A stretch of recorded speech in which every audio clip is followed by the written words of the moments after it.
What's going on, people? We are Tottenham TV, back here for another Tottenham update. Before we get into it, please do join us on podcasting platforms such as Spotify. Go check out our website, WeAreTottenhamTV.com, for your latest articles and brand new merchandise on sale as well. But let's get into the Tottenham update. And where else to start but the Tottenham season ticket price hike, as Tottenham put out statements today saying football is not immune to the rising costs of goods and services across the board, and we continue to look at all options to minimise ticket price increases while absorbing the vast majority of costs. There has, however, been a significant increase in matchday costs outside of our control, such as utilities, rates and consumables, along with the need to operate on a sustainable basis for the 24-25 season ticket prices will increase by 6%. And, you know, they made a whole song and dance hullabaloo about, oh, we're not raising our prices for 3 years straight. But now they've pretty much given us a 3-year ticket price increase in 1 year. Yeah, essentially. Rolled it all into one. So if you're waiting for it, here it is. Look, it's unfortunate, and it's no surprise to me that the first opportunity they were going to raise it. Look, to be fair, they if you're looking at the bigger picture, I think in 5 years it's a 7.5% increase, which I think if you're comparing that to other clubs, it's probably a favourable increase over that kind of period. But it definitely doesn't look good, especially with the cost of living crisis happening at the moment. That's been going on for a while. The fact that you know, we've got unbelievable profits at the moment with all the events that's happening at the stadium. You got the F1, you got the concerts, you got the Skywalk, you got all these different things that are gaining major revenues for the club. And I think the worst thing of all is what they're doing to the senior pricing, which is the most disappointing thing. I think the 6% increase is fairly significant. They didn't have to do it that much, I don't think. That's a very big price hike, you know, maybe 2 or 3%. I would expect, look, you can't expect season tickets to never ever go up. I mean, they're going to go up at some point. The fact is they haven't gone up for how long? 3 years. 3 years, yeah. So that was never going to last forever, but 6% is a very significant rise. So I think that's definitely something to complain about. But what they're doing with senior tickets is really, really shameful, I think. Well, should I read out what they are actually doing with the senior tickets? It says senior ticket concessions. The number of senior concession season tickets has risen to 4 times the number of White Hart Lane, not taking matchday concessions into account. This increase is clearly not sustainable and will start to limit the ticket choice for others year on year. We have therefore reluctantly taken the decision to not make new senior concession tickets available starting from 25-26. However, matchday senior concession tickets will remain available. Existing season ticket holders who become eligible for a discount senior season ticket for the 24-25 season will still qualify for a senior concession season ticket, a discounted rate of 50%. This applies only to those currently sat within concession areas. All currently held senior concession season tickets prior to the season 24-25 are also unaffected next season and will have a 50% discount applied.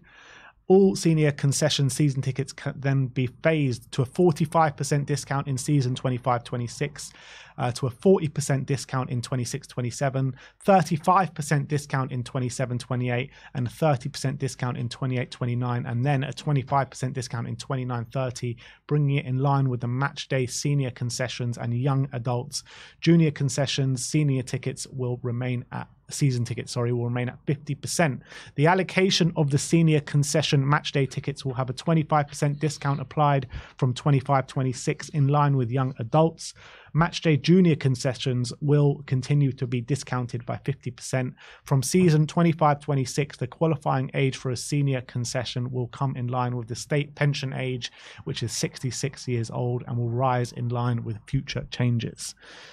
So what do you make out of that? It's disappointing, and I feel like they had quite a decent discount for senior matchday tickets, and they're now basically, as the trust say, in 4 years' time or 5 years' time, they're going to be paying 40% more essentially than they are now, which is, you know, how's that for someone who's been loyal to their football club for many, many years, you know, at old age, and then all of a sudden being asked to pay a lot more money down the line, when in reality I think it was fair what they were doing before. So I don't like what they were doing with the senior tickets, and the fact that they're not in. I don't like the fact as well they don't allow some sections to have senior concessions. I don't understand the logic to that. I mean, they say it's unsustainable to create more, but if you're a senior citizen, I don't understand why just because you sit in a certain area you shouldn't count as a senior citizen. I don't understand the logic there. It's because that they know that they can monetize those areas a lot more. You know, the South Stand has become this kind of experience to go in. They don't want to be offering discounted rates in that stand. There's no concession prices, I don't think. There might be in a small area of the South Stand, but not where we sit, that's for sure. In the North Stand is where it's normally available for concession prices. That's considered the family stand, and that's the stand which they monetize the least. So that's why.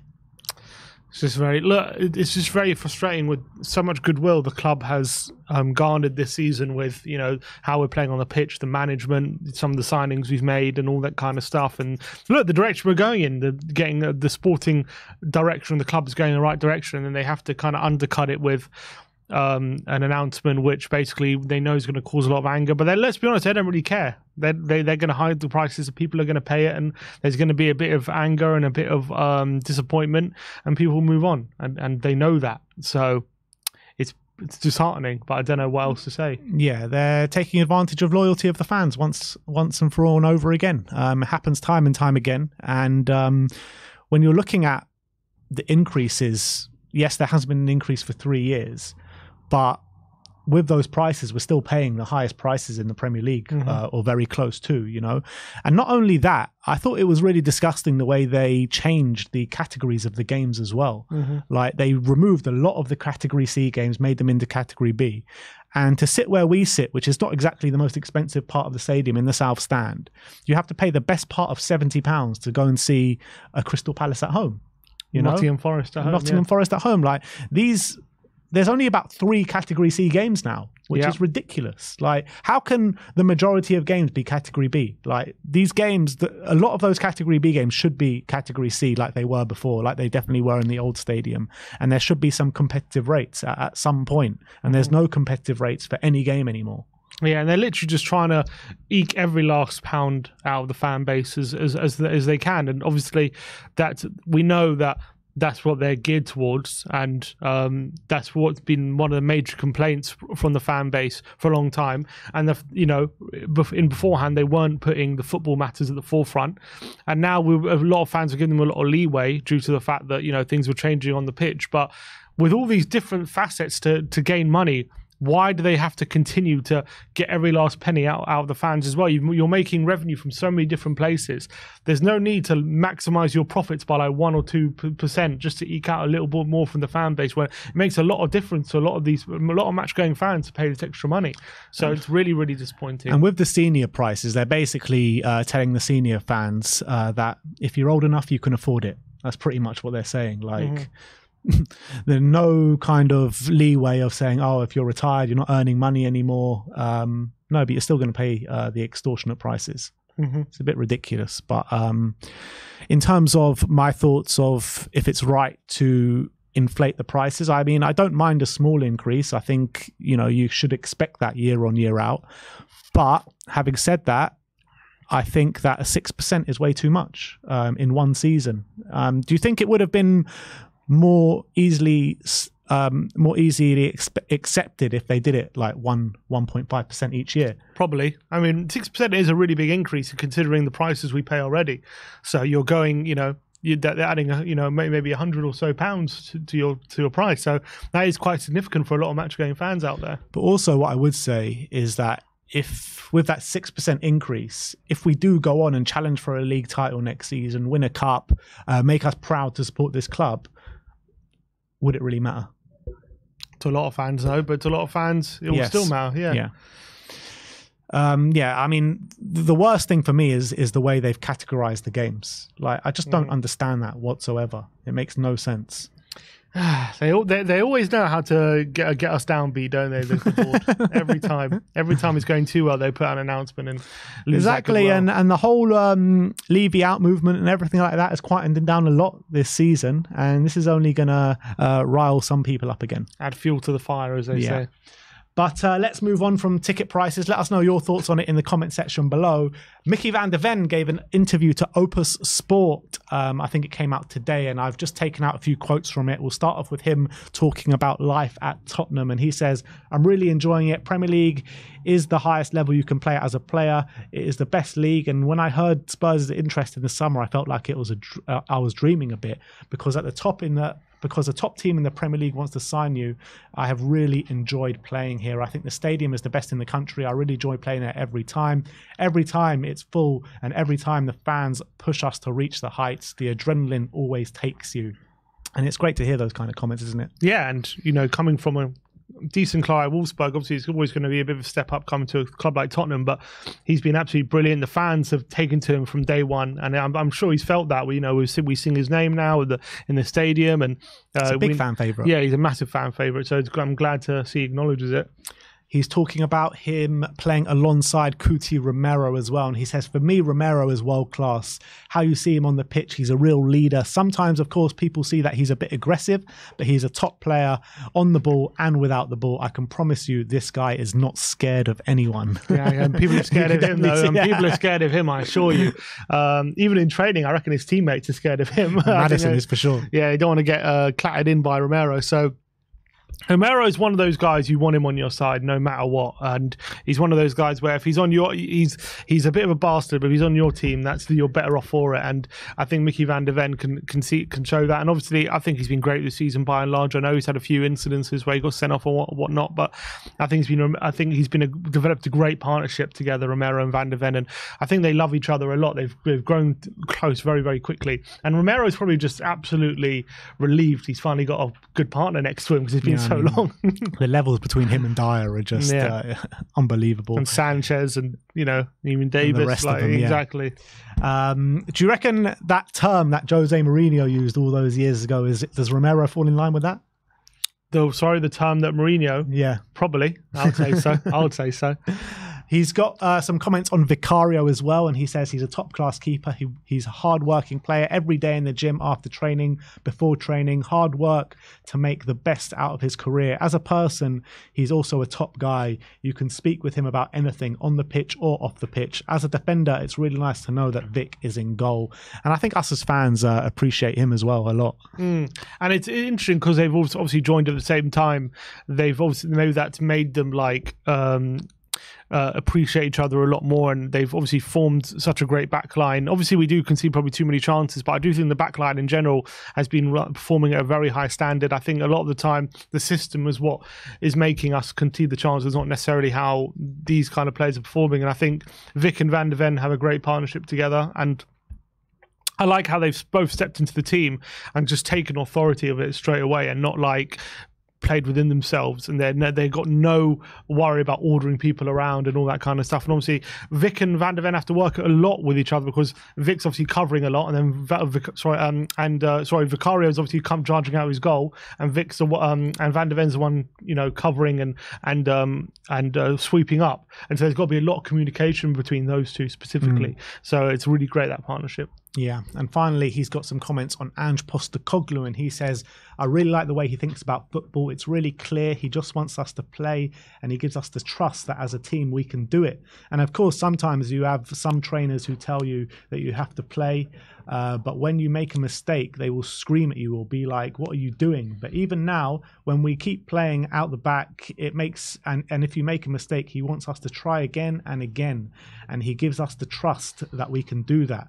I think it's really important as a player that you can feel that trust, so that you can do it. And I don't feel like you can afford to make a mistake. And I think yes, he wasn't here under Conte, but that's probably very much the differences between Ange Postecoglou and Antonio Conte. Yeah, and also maybe Mourinho as well. Those kind of managers where they're very much reliant on exploiting the opposition mistakes and making sure you don't make mistakes for yourself. And that's why these kind of managers hammer their players so much when mistakes are made, because those little differences are what they rely on to get results. Whereas Ange's approaching things in a different way. We're going to play our football. If we miss a chance, we can create another chance. When it's like under Conte and Mourinho, if you miss a chance, you might not get another chance. You might not get another one. And you get scolded. Or if you make a mistake and you concede a goal, well, that can be the difference between 1-0 and a 1-1, and that makes all the difference between where you're on the table. So I think that's why you're seeing the team be a lot more freer, be a lot more expressive on the pitch by and large, and that's what makes Ange such a compelling manager and why his teams have been so successful, and I think we're all the better for it. And I feel like that man management style as well is much more suited to this day and age. Like Antonio Conte and Jose Mourinho's man management style of scolding players if they do make a mistake and stuff like that, I think it's just a bit too old school now. Potentially. I mean, I think it depends. I think it more depends on who you have rather than the time. Like, you know, they've had success in other clubs. Conte wasn't that long ago. Conte won the league. So I think it's all about, you have to know who you're managing, who your players are. And I think for the set of players we had, it just wasn't right for them.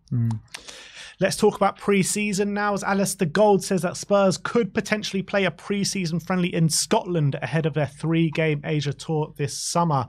And he hasn't said who it's against, but my bet would be Celtic, to be honest. We did go to Rangers a couple of years back, but I feel like they want to cash in on that Ange Postecoglou homecoming. Sounds like another trophy in the offing. What was it? The Water Towel trophy. I wouldn't mind another pre-season trophy on our hands. But yeah, I'm sure there'll be a big turnout if we go back to Celtic, because the fans still love him there, don't they? It doesn't seem like they hold too many grudges against him leaving, and they understood it at the time. And that would be quite something to see him return to Celtic Park and what that would be like. Yeah, we're gonna make the trip. Sure, of course. And obviously that will be prior to any trip to South Korea. So it looks like a big money-making venture in pre-season this year. You know how Levy likes it. And last but not least, Vicario went to watch Barnet last night so he could keep an eye on how Josh Keeley was getting on. Josh did keep a clean sheet in a 2-0 win for Barnet, but just shows how ingrained Vicario is in the Spurs community now. And if you thought you couldn't love him anymore, you know, he's really helping out the younger goalkeepers as well. That maybe shows to me, as you're saying, obviously he's really taken to the club, but maybe he's actually not just here. Maybe in his mind he's thinking, look, I want to be in the number one for a long time, but it's also take on that responsibility of helping out the younger keepers and looking to the future as well. And that starts by going to watch them play, helping them out, giving them tips, doing all that kind of stuff.